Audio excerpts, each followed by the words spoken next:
People like you are just expendable resources. When you stop being useful, you get deleted.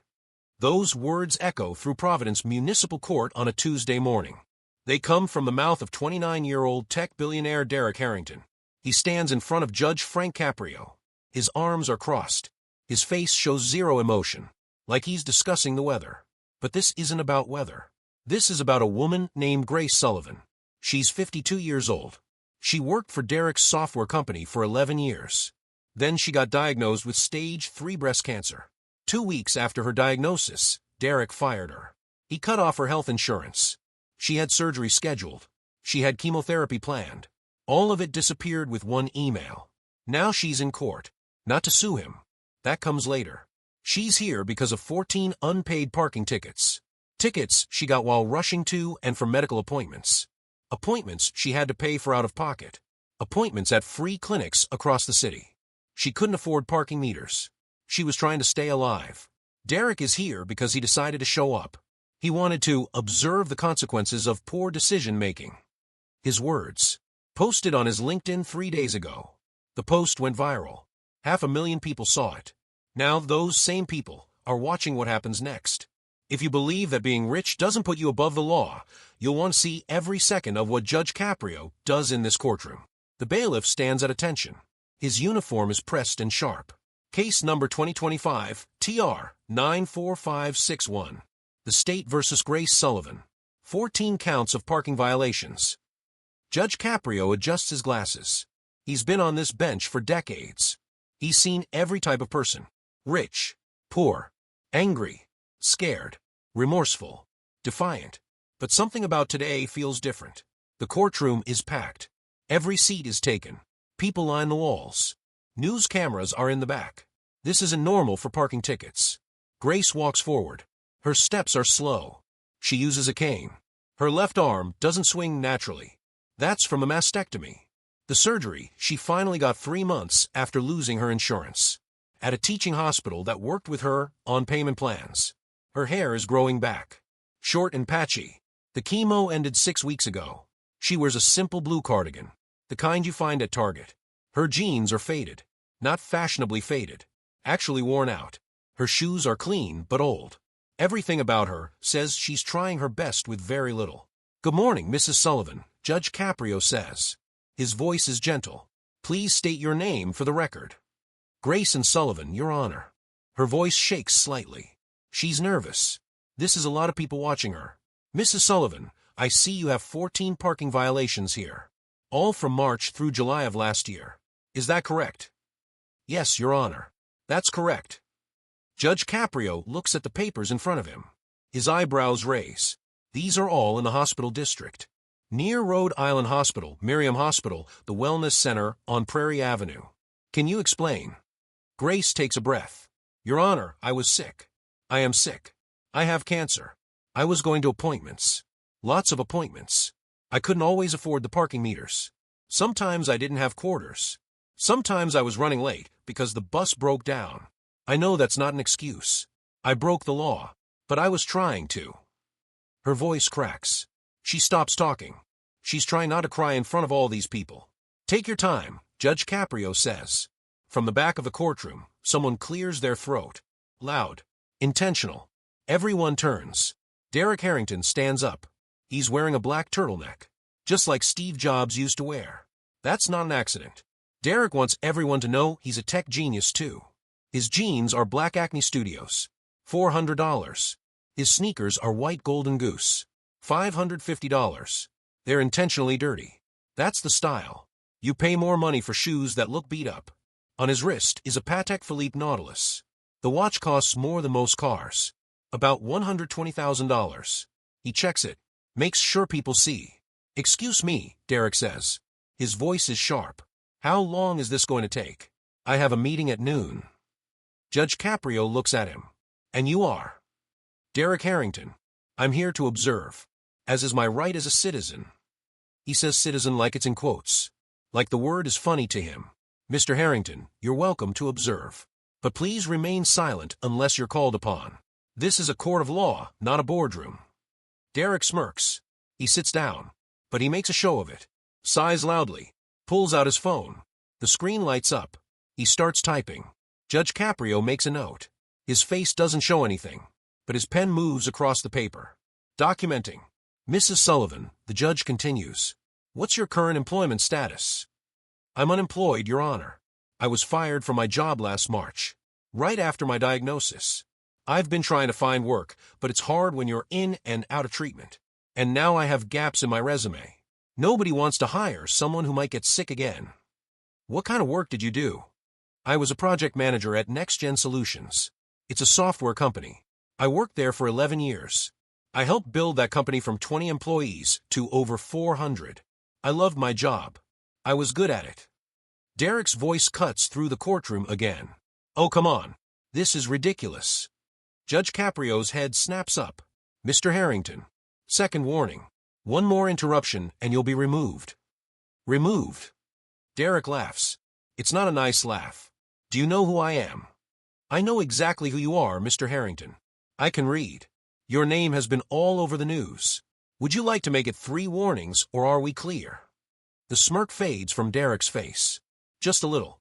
We're clear. Judge Caprio turns back to Grace. Mrs. Sullivan, it says here you tried to contest these tickets multiple times. You submitted hardship appeals. All of them were denied. Do you know why? They said I didn't have proper documentation. I sent my medical records, my termination letter, my bank statements showing I couldn't pay. But they said it wasn't enough. They said parking violations don't qualify for medical hardship exemptions. The judge flips through more papers. Your fines total $1,400. With late fees and court costs, you now owe $2,890. Do you have the ability to pay this amount? Grace's shoulders drop. No, Your Honor. I don't. I'm barely keeping my apartment. I'm on food stamps. I get help from a local church for utilities. I have $143 in my bank account. That has to last until my disability check comes. If it comes. I've been denied twice. I'm appealing. If you cannot pay, you understand there could be a warrant issued for your arrest. Yes, Your Honor. Tears are running down her face now. She doesn't wipe them away. She's too tired. I understand. I just don't know what else to do. I can't go to jail. I have a daughter. She's 16. If I go to jail, she has nobody. Her father passed away when she was 3. I'm all she has. The courtroom is silent. You can hear the air conditioning hum. You can hear someone in the gallery sniffle. Then Derek's voice shatters the moment. Jesus Christ, lady. Take some responsibility for your life choices. The gallery gasps. Actually gasps. Like air getting sucked out of the room all at once. Judge Caprio stands up. Mr. Harrington, approach the bench. Now. Derek rolls his eyes, but he walks forward. His steps are confident. Casual, like he's walking into his own office. Not a courtroom. Mr. Harrington, what is your relationship to this case? I don't have one. I'm just observing. You don't have a relationship to Mrs. Sullivan. Oh. Derek looks at Grace like he just noticed her. Right. Yeah. She used to work for me. Didn't work out. Didn't work out. Judge Caprio repeats the words slowly. Mr. Harrington, did you terminate Mrs. Sullivan's employment? Yeah. We had to make some cuts. Business decision. Nothing personal. When did you terminate her employment? I don't know. March? April? Sometime around then. March 15th, 2024.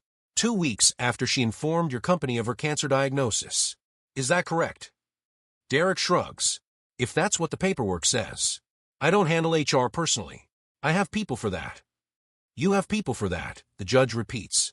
Mr. Harrington, did you know that terminating an employee because of a medical diagnosis is illegal under the Americans with Disabilities Act? My lawyers cleared it. We followed the law. Your lawyers cleared it. Judge Caprio writes something down. Tell me, Mr. Harrington, why are you here today? I told you. Observing. You came to watch your former employee face charges for parking violations she accumulated while trying to survive cancer. After you fired her and took away her health insurance. You came to observe that. I came to see what happens when people don't plan properly. It's a learning experience. The gallery erupts. People are shouting. Someone yells, "Are you serious?" Another voice calls him something that can't be repeated in court. The bailiff steps forward. His hand goes to his side, not to his weapon. Just a gesture. A reminder. Order. Judge Caprio's voice booms. The room goes quiet. Everyone will remain silent, or you will all be removed. This is your only warning. He looks at Derek. Really looks at him. Mr. Harrington, I'm going to ask you to sit down. But I want you to stay. I want you to hear every word of what happens next. Whatever. Derek turns around, walks back to his seat, checks his phone again. Judge Caprio sits down. He takes off his glasses, rubs his eyes, puts the glasses back on. Mrs. Sullivan, I've read your file. I've read every document you submitted. I've read your medical records, your termination letter, your appeal letters. I've read about your daughter Emma, how she's on the honor roll at Hope High School, how she wants to be a nurse, how she's been working part-time at a grocery store to help with bills. Grace looks surprised. You read all that. Every word. And I want you to know something. You are not a criminal. You are a woman who was dealt an incredibly unfair hand. You got sick. That's not your fault. You were abandoned by your employer when you needed help most. That's not your fault. You did everything you could to survive. That's not a crime. That's courage. Grace starts crying harder. Not sad crying. Relief crying. Someone finally sees her. Someone finally understands. I'm dismissing all charges against you. All 14 violations. The fines are erased. You owe nothing. The courtroom explodes. People are clapping, cheering. Grace covers her face with her hands. Her shoulders shake. But Judge Caprio isn't done. Bailiff, please close the courtroom doors. Nobody leaves. The bailiff moves quickly. The heavy doors swing shut. The click of the lock echoes. Mr. Harrington, approach the bench again. Derek looks up from his phone. What? Why? Now, Mr. Harrington. Derek stands. He's not smirking anymore. He walks forward slower this time. Something in the judge's voice changed. It's not gentle anymore. It's steel.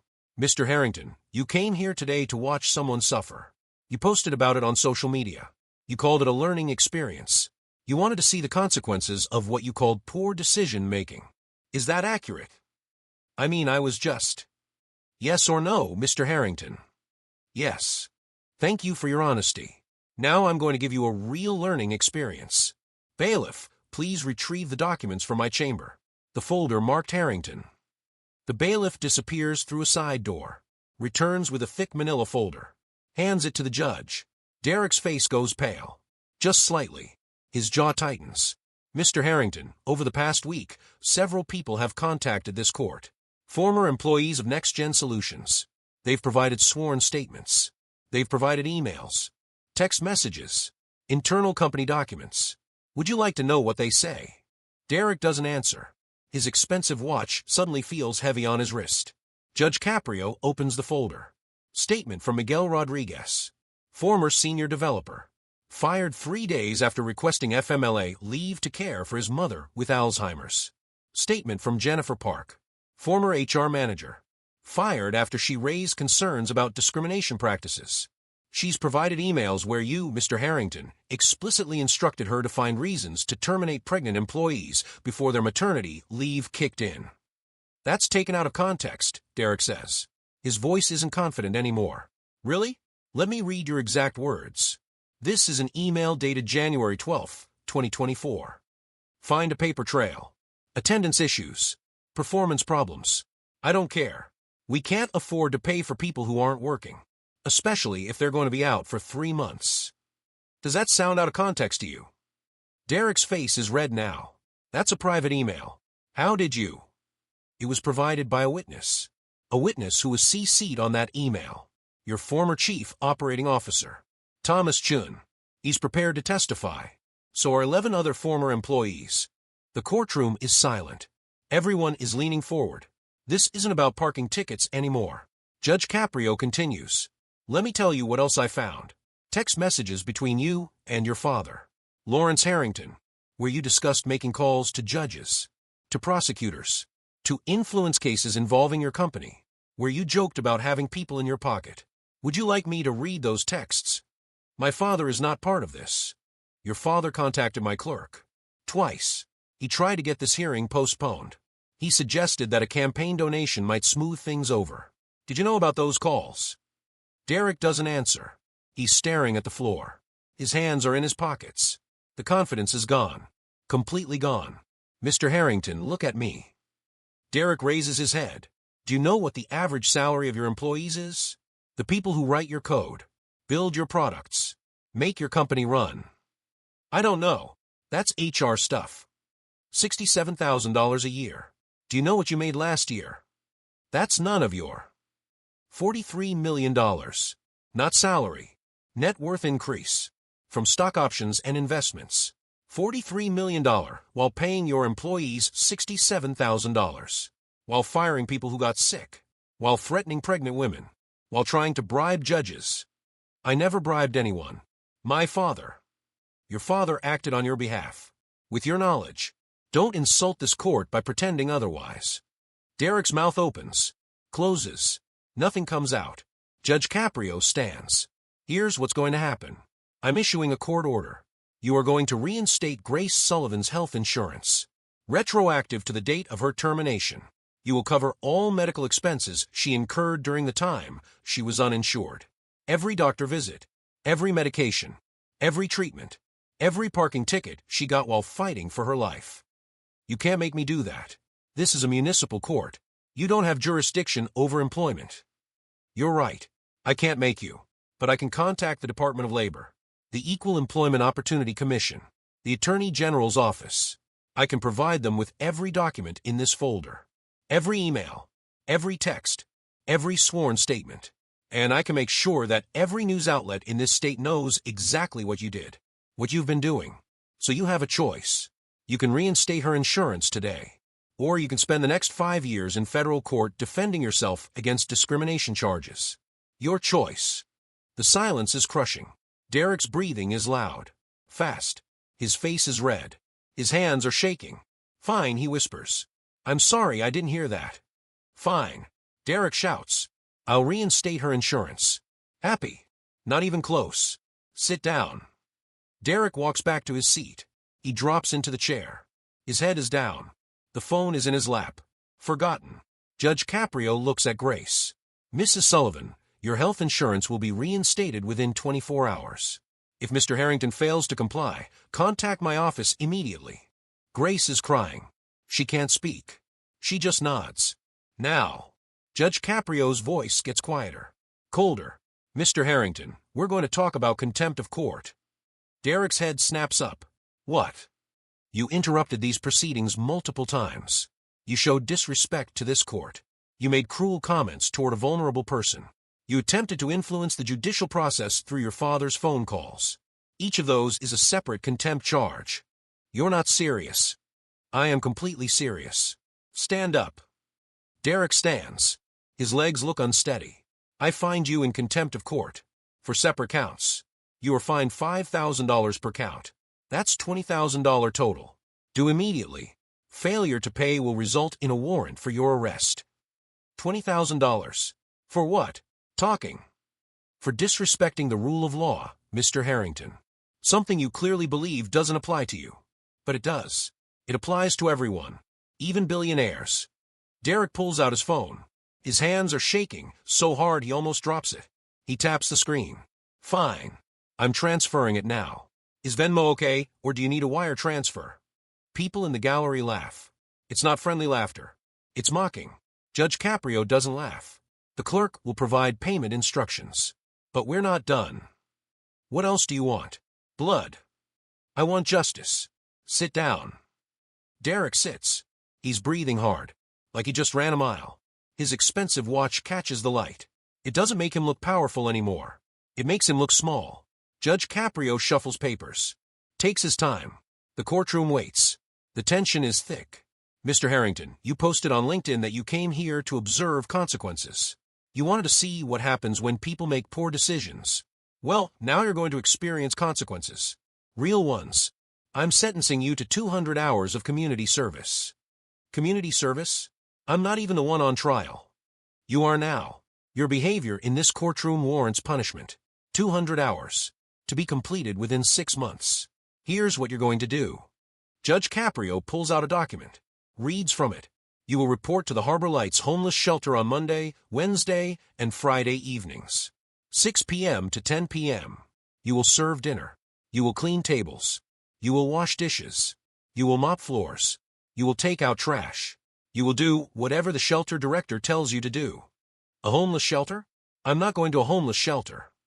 Yes, you are. On Tuesdays and Thursdays, you will report to Hope High School. That's where Grace Sullivan's daughter Emma attends. You will work with the after-school program. You will tutor students in math and science. You will help them with college applications. You will show them that education matters. That hard work matters. That people matter. I don't have time for this. I run a company. You have time to post on LinkedIn. You have time to come to court to mock people. You have time for this. Every Saturday, you will report to Rhode Island Hospital, the cancer center. You will assist patients who need help getting to and from treatment. You will help them find parking.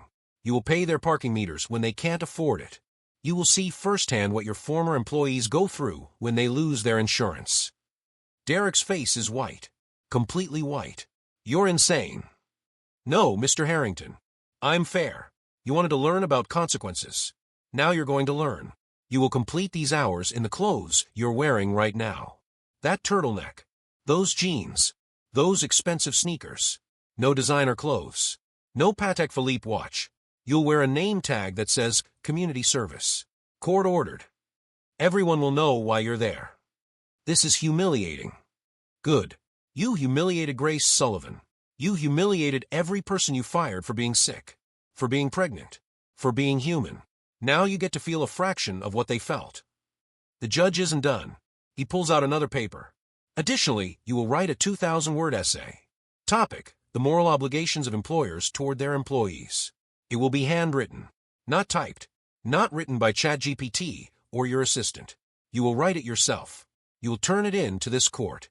If it's not thoughtful and genuine, I'll reject it and you'll write it again. Derek's jaw is clenched so tight you can see the muscles. Anything else, Your Honor? The last two words drip with sarcasm. Yes. You will attend every court date where former NextGen employees have cases. Parking tickets, traffic violations, small claims. You will sit in the gallery. You will watch.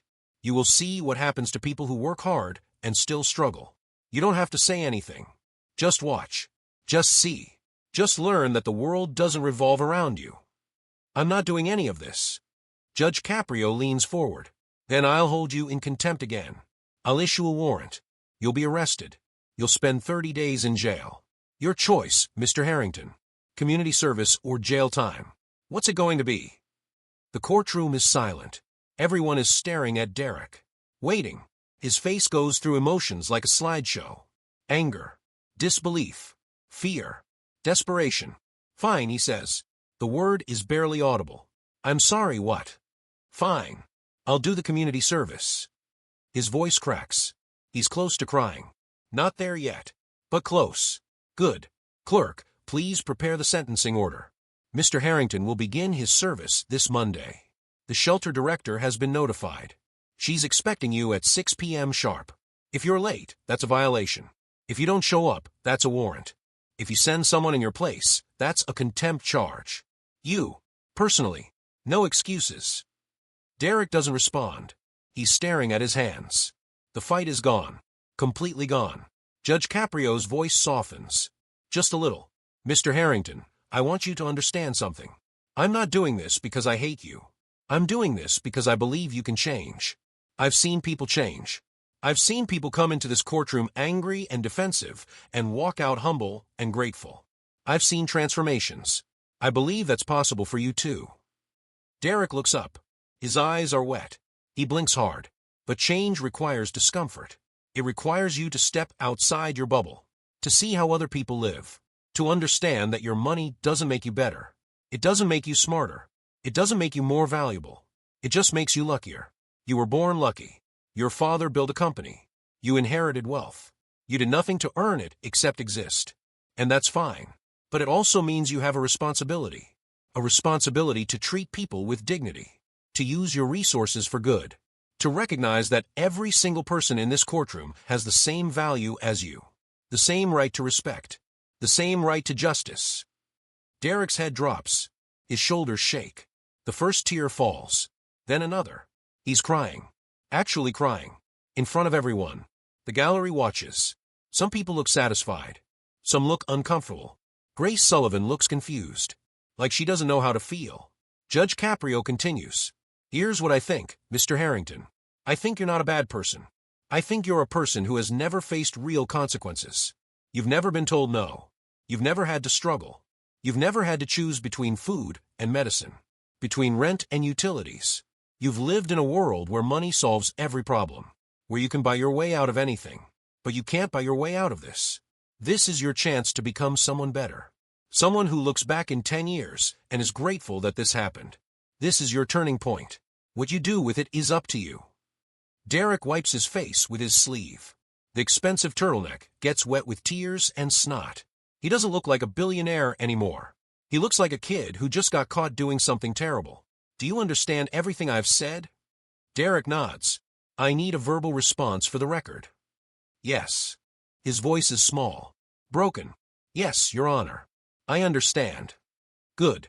The clerk will provide you with all the documentation, the addresses, the contact information, the schedule. You will check in with my office every week. You will provide proof of completion. You will follow every rule. Are we clear? Yes, Your Honor. You're dismissed. Derek stands. He looks around the courtroom. Everyone is watching him. He walks toward the door. His steps are slow. Defeated, he reaches for the handle. Mr. Harrington, Judge Caprio calls out.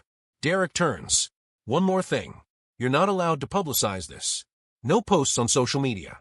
No interviews. No turning this into a redemption tour. You're going to do this quietly, privately, because it's the right thing to do, not because it makes you look good.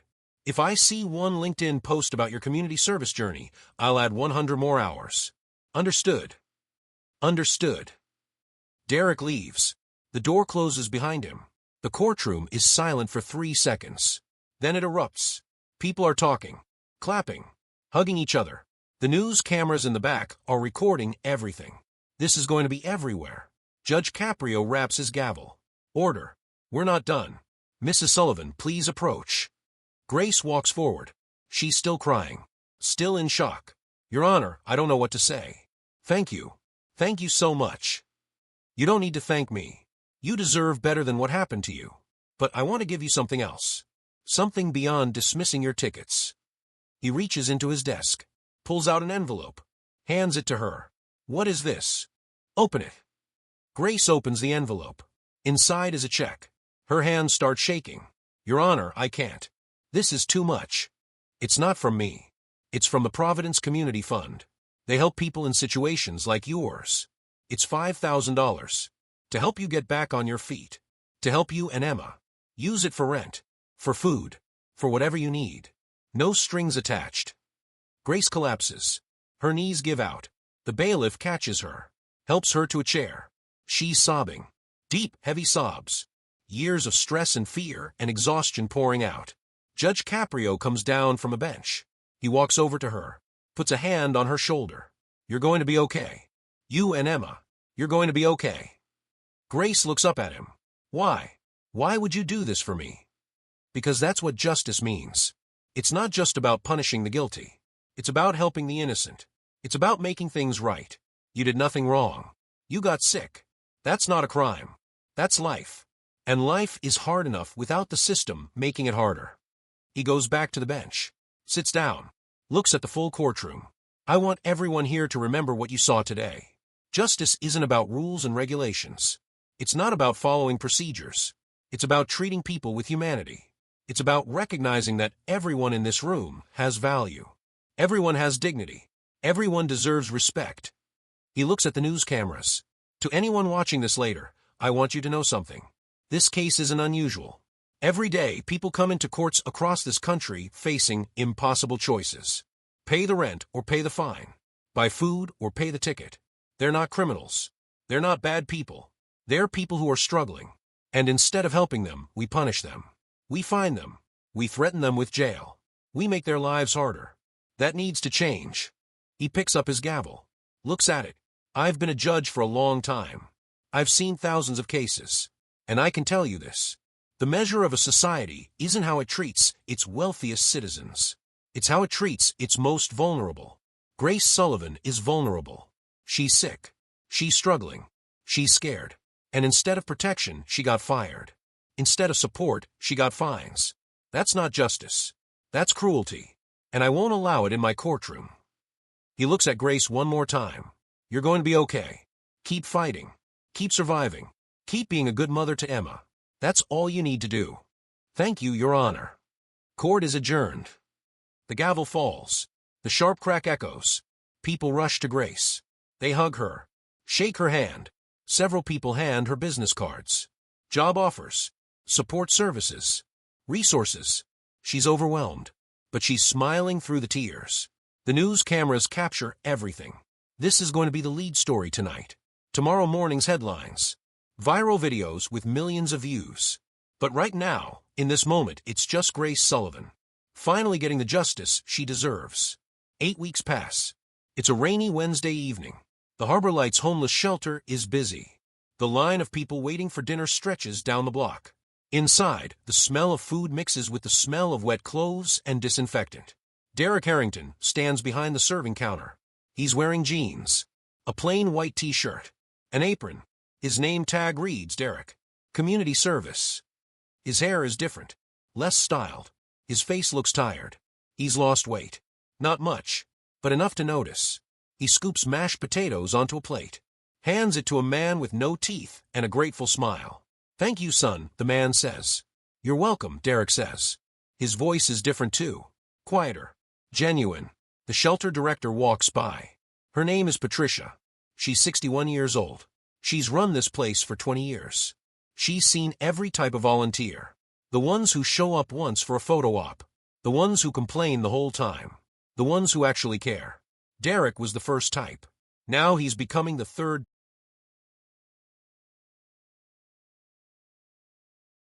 Derek, when you're done serving, can you help Marcus with the dishes? We're backed up. Sure, no problem. Patricia raises her eyebrows. 8 weeks ago, no problem wasn't in his vocabulary. Everything was a problem. The hours, the work, the people. He complained constantly. Made it clear this was beneath him. Then something shifted. Week 3. A woman came in with 2 kids, both under 5. She apologized for bothering everyone. Said she just needed a meal. Hadn't eaten in 2 days. Gave all her food to her kids. Derek served her extra. When she started crying, thanking him, something in his face changed. Patricia saw it. The wall cracked. Just a little. Now it's week 8. Derek shows up early. Stays late. Works hard. Doesn't complain. He knows people's names. Asks about their lives. Listens to their stories. He finishes serving. Takes off his apron. Walks to the kitchen. Marcus is there. Marcus is 19. He's been homeless since he aged out of foster care. The shelter gave him a job. A chance. Hey, Marcus. Patricia said you need help with dishes. Marcus looks surprised. You sure, man? That's not really your job. It's fine. Let's knock them out. They work side by side. Washing. Drying. Stacking. The work is repetitive. Mindless. But Derek doesn't mind. He's learning to find peace in simple tasks. Can I ask you something? Marcus says. Yeah. Why are you really here? Like, I know it's court-ordered. But you're rich, right? You could probably pay someone to do this for you. Fake the hours. Whatever. Derek stops washing. Thinks about the question. I could, but that would defeat the purpose. What purpose? Learning. Changing. Becoming someone I'm not ashamed of.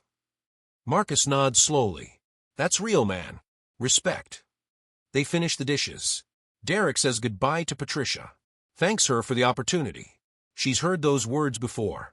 From other court-ordered volunteers. But when Derek says it, she believes it. Derek walks to his car. It's not the Lamborghini anymore. He sold that. Too flashy. Too much. Now he drives a Tesla Model 3. Still nice. But reasonable. He gets in. Sits in silence for a moment. Looks at the shelter through the rain-streaked windshield. His phone buzzes. A text from his assistant. Reminder about tomorrow morning. Hope High School. Tutoring session. He types back. I'll be there. Another text comes through. This one from his father. Dinner Sunday. We need to talk about the board meeting. Derek doesn't respond. Not yet. His relationship with his father is complicated now. They're not estranged. But there's distance. Tension. His father doesn't understand the change. Sees it as weakness. Derek sees it as growth. He drives home. His apartment is different too. He sold the penthouse. Moved somewhere smaller. Donated most of his furniture. Simplified everything. He doesn't need a 3,000 square foot space. He needs a place to sleep. To think. To be. Inside he makes dinner. Pasta. Sauce from a jar. Nothing fancy. He eats at the counter. Alone. His phone sits face down. Ignored. After dinner, he pulls out a notebook. Opens it. Inside are pages of handwriting. The essay for Judge Caprio. He's rewritten it 4 times. Each version getting more honest. More raw. He reads what he wrote today. I used to think that success meant making money. That being rich meant being important. That having power meant being valuable. I was wrong about all of it. Success means treating people with dignity. Being rich means nothing if you have no compassion. Power means nothing if you use it to hurt people. I hurt Grace Sullivan. I hurt Miguel Rodriguez. Jennifer Park. Thomas Chun. I hurt dozens of people because I saw them as tools. As resources. As things I could use and discard. I was wrong. They're people. They have families. Dreams. Struggles. They have the same value I do. Actually more. Because they built their lives without the advantages I had. They worked harder. Sacrificed more. Deserved better. I can't undo what I did. I can't give them back the time they lost. The stress they endured. The pain I caused. But I can change. I can become someone different. Someone who sees people. Who values them. Who treats them like they matter. Because they do. They matter more than money. More than success. More than anything I thought was important. This community service isn't punishment. It's a gift. It's teaching me what matters. It's showing me who I want to be. I'm grateful for it. I'm grateful to Judge Caprio for giving me this chance. I'm grateful to every person at the shelter.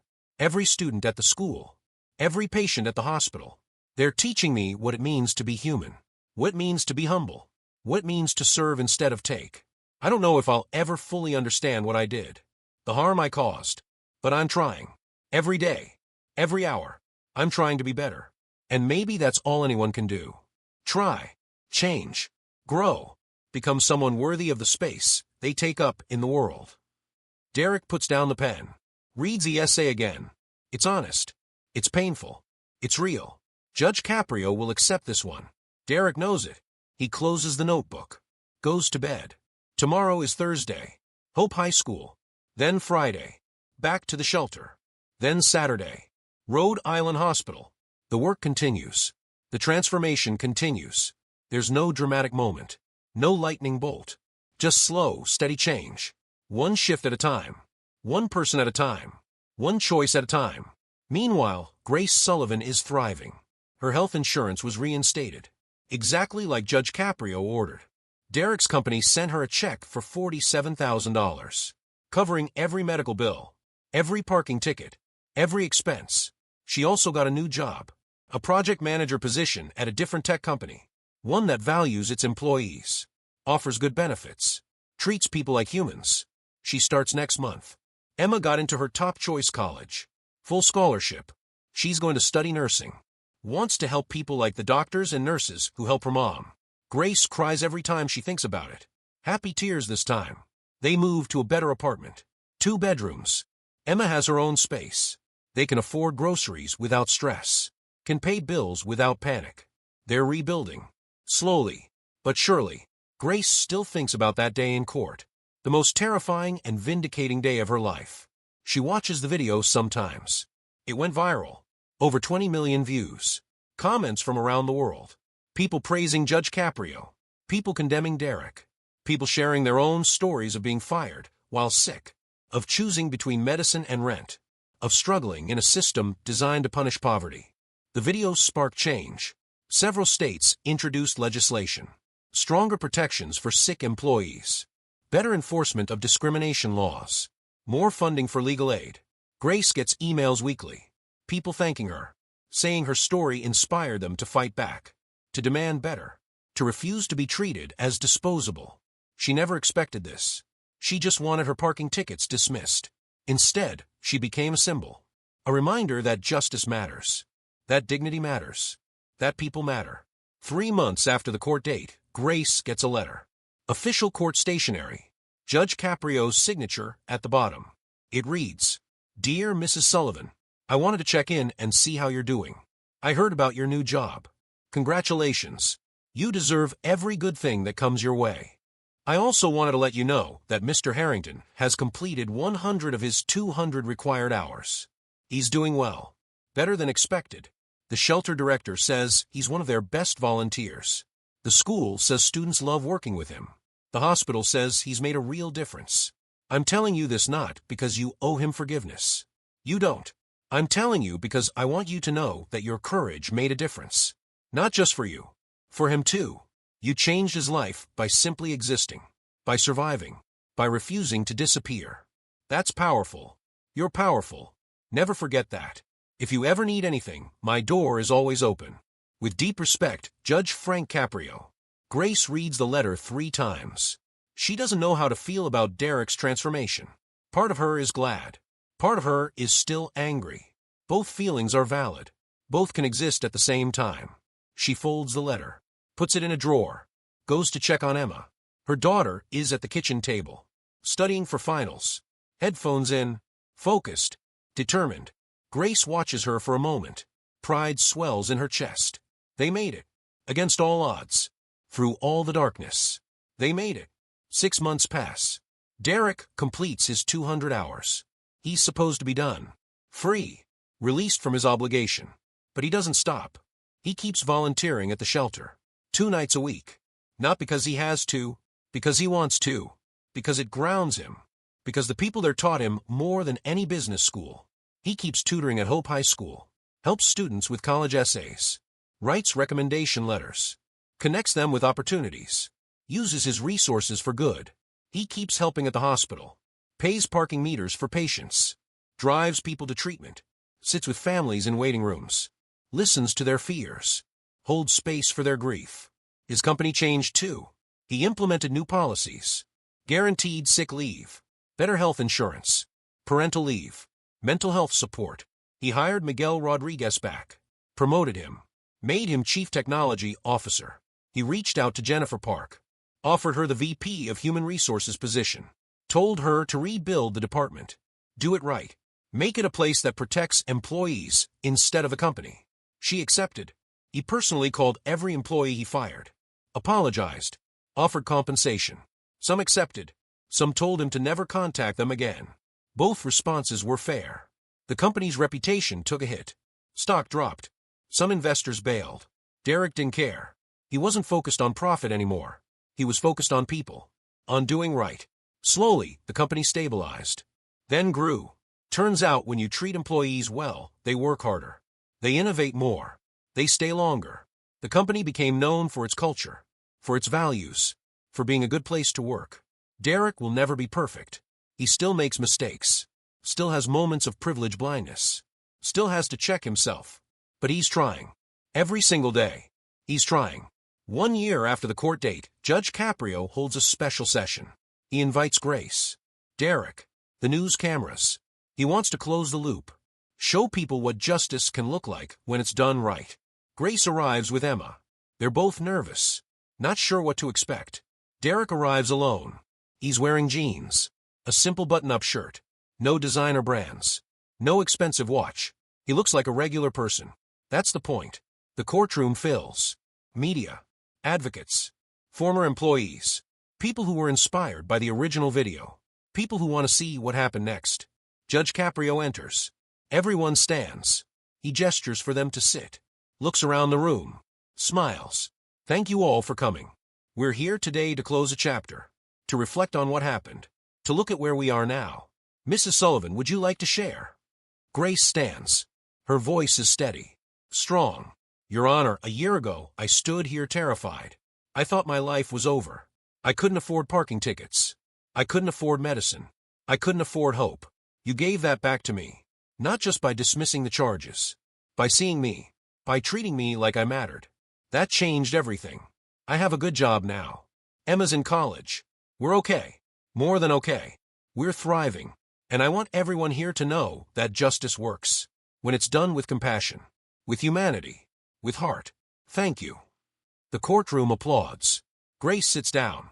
Emma squeezes her hand. Mr. Harrington, Judge Caprio says. Your turn. Derek stands. He takes a breath. Your Honor, I was a terrible person. I won't sugarcoat it. I was arrogant, cruel, selfish. I hurt people. A lot of people, including Grace. I can't undo that. I can't give back what I took. But I'm trying to be better. The community service you ordered changed my life. It sounds cliché, but it's true. I met people who have nothing but give everything. I saw real strength, real courage, real dignity, and I realized I had none of those things. I had money.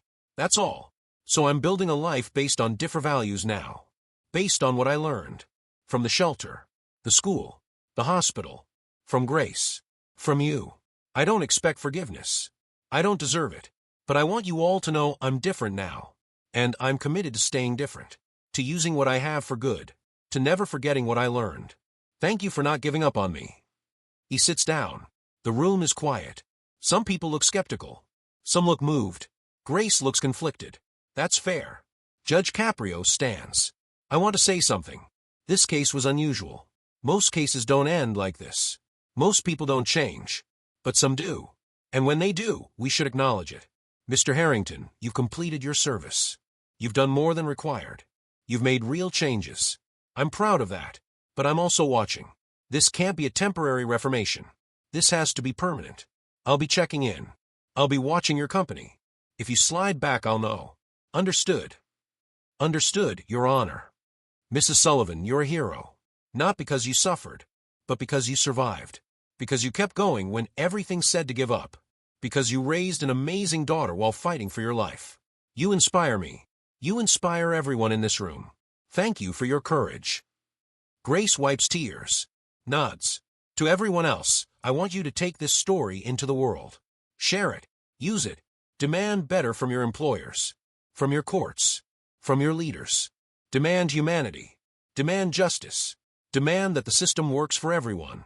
Not just the wealthy. Not just the powerful. Everyone. That's what this was about. That's what it's always about. He picks up his gavel. This case is officially closed. Court adjourned. The gavel falls. People rush forward. They want to talk to Grace. To Derek. To the judge. The room buzzes with energy. With hope. With possibility. Derek approaches Grace. Slowly. Cautiously. Mrs. Sullivan, I know I don't have the right to ask. But can I talk to you? Just for a minute. Grace looks at Emma. Her daughter nods. I'll be right here, Mom. Grace and Derek step to the side. Away from the crowd. The moment is awkward. Heavy with history. I'm sorry, Derek says. I know I've said that before. But I need to say it again. I'm sorry for firing you. For taking your insurance. For making the hardest time of your life even harder. I'm sorry for being cruel. For seeing you as disposable. You weren't.